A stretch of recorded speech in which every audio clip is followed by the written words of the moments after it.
ينفع تديني ب 20 جنيه بومبار افطر بيه؟ 20 جنيه ممبار ازاي؟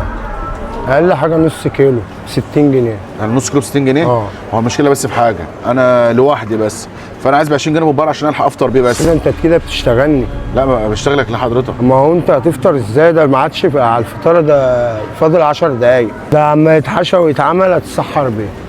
انت شايل هم يعني؟ انت عايز افطر تفطر بس، يعني عايز انت عايز تفطر؟